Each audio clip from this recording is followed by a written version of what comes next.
Hi friends, this is Priya's kitchen. பார்க்கலாம் சமைக்கலாம் YouTube சேனலில் இன்றைக்கி திகட்டாத பாசிப்பருப்பு வித் அவல் பாயாசம் எப்படி செய்யலான்றதை பார்க்கலாம். அதுக்கு தேவையான பொருள்: பாசிப்பருப்பு 1 கிளாஸ், வெல்லம் 2 கிளாஸ்.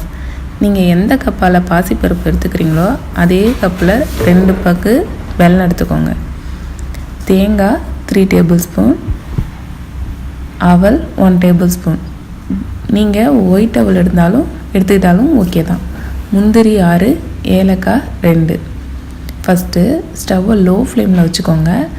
ட்ரையாக வானலில் வெறும் பாசிப்பருப்பு மட்டும் வறுத்தெடுத்துக்கோங்க. அது 30 செகண்ட் ரோஸ்ட் பண்ணால் போதும். அதோட ராஸ்மல் போகிற வரைக்கும் கைவிடாமல் வறுத்துக்கோங்க.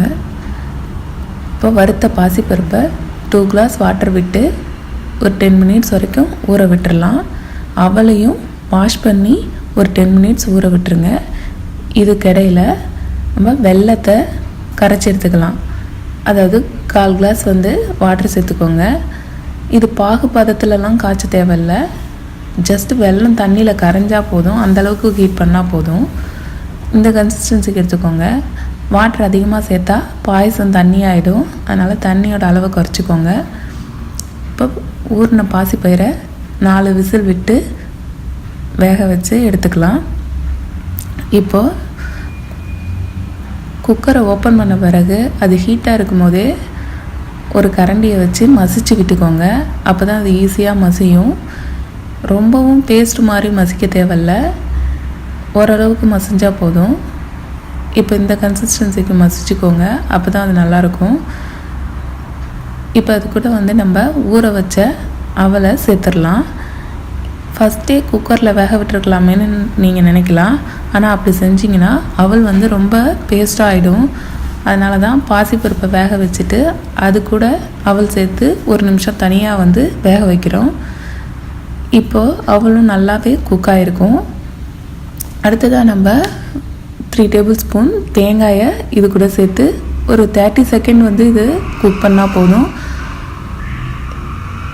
இப்போ அவல் தேங்காய் எல்லாம் சேர்த்து குக் ஆன பிறகு லாஸ்ட்டாக தான் நம்ம வெள்ளை தண்ணியை சேர்க்கணும். ஃபஸ்ட்டே வெள்ளை தண்ணியை சேர்த்துட்டோம்னா அவல் சரியாக வேகாது. அதனால் அவல் வெந்த பிறகு தான் லாஸ்ட்டாக தான் வெள்ளை தண்ணியை சேர்க்கணும். இப்போது வெள்ளை தண்ணியை சேர்த்து 1 நிமிஷம் நல்லா குக் பண்ணுங்கள். லாஸ்ட்டாக காய்ச்சி ஆற வச்ச பால் ஒரு 1/4 கிளாஸ் சேர்க்குறேன். இது இன்னுமே டேஸ்ட்டை அதிகப்படுத்தும். அதனால் பால் சேர்த்துக்கோங்க.